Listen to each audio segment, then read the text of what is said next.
తెలంగాణ రాష్ట్రంలో రైతుల సంబరాలు తెలంగాణ ప్రదేశ్ కాంగ్రెస్ కమిటీ అధ్యక్షులు మహేష్ కుమార్ గౌడ్ పిలుపు మేరకు సోమవారం మహబూబ్ నగర్ బొక్కలోనిపల్లి గ్రామ పరిధిలో రైతు భరోసా కింద ఎకరానికి 12,000 రూపాయలు మరియు రైతు కూలీలకు 12,000 రూపాయలు నిన్న తెలంగాణ ప్రభుత్వ మంత్రివర్గ కేబినెట్లో నిర్ణయించడం జరిగిందని, ఈ నిర్ణయంతో హర్షం వ్యక్తం చేస్తూ బాణసంచ కాల్చి సంబరాలు చేసుకున్నారు.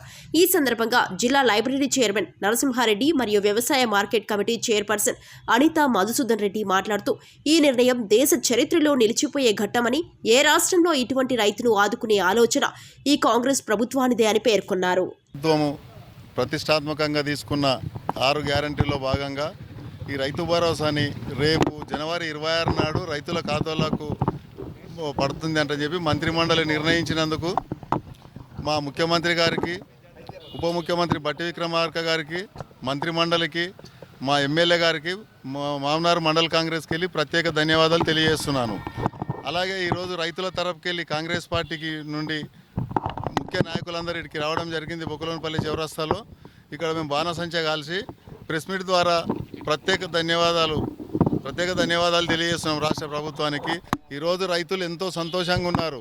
ముఖ్యంగా మొన్న పండిన పంట 500 బోనస్తోన రైతుల కళ్ళల్లో ఎంతో ఆనందం ప్రకటిస్తుంటే దీన్ని చూడలేక ప్రతిపక్షాలు ఏవేవో అపోహలు వెల్లడిస్తూ ఈ మీడియా ద్వారా దాని ద్వారా ప్రజలకు తీసుకుపోవడానికి ప్రయత్నం చేస్తున్నారు. కానీ ఈరోజు నేరుగా రైతులను అడిగితే వాళ్ళ ఆనందాన్ని వాళ్ళు చెప్పగలుగుతారు. ఇంకోటి మేము ఏవైతే చెప్పాలనుకున్నామో, ఏదైతే 6 గ్యారెంటీలో భాగంగా చెప్పినామో ఒకటొకటి అంచెల వారీగా చేస్తున్నారు. గవర్నమెంట్ని కంప్లీట్గా 10 సంవత్సరాలు పాలించి ఎక్కడ ఉన్న వ్యవస్థని అక్కడ అట్లే నిర్వీర్యం చేసి షోపుటప్ కొరకు మామనార్లని చూడండి, మామనార్లతో షోపుటప్ కొరకు రోడ్ నుంచి డెవలప్ చేసినట్టు రోడ్లో షోపుటప్ చేసి అది చూపించడము, గల్లీలో పోతే ఏం లేదు, ఊర్లలో ఏం లేదు. మిషన్ కాకతీయకి వెళ్ళి స్టార్ట్ చేస్తే వాళ్ళు చెర్ల అభివృద్ధి అంటని చెప్పి ఏ చెర్లో కూడా ఈరోజు పోయి చూస్తేనంటే అంత ఘోరంగా ఉండదు. ప్రతి ఒక్కటి అభివృద్ధి చేయడానికి భాగంగానే ఈ రైతు బంధు కూడా కొద్దిగా లేట్ అయింది. లేట్ అయినా కూడా ఈరోజు 12,000 రూపాయలు ప్రకటించారు రైతులకు. భూమి లేని రైతులకు కూడా 12,000 రూపాయల భాగంగా రేపు 26కి వెళ్ళి వాళ్ళ ఖాతాల్లో పడుతున్నవి. దీన్ని మేము ఎంతో హర్షిస్తున్నాం.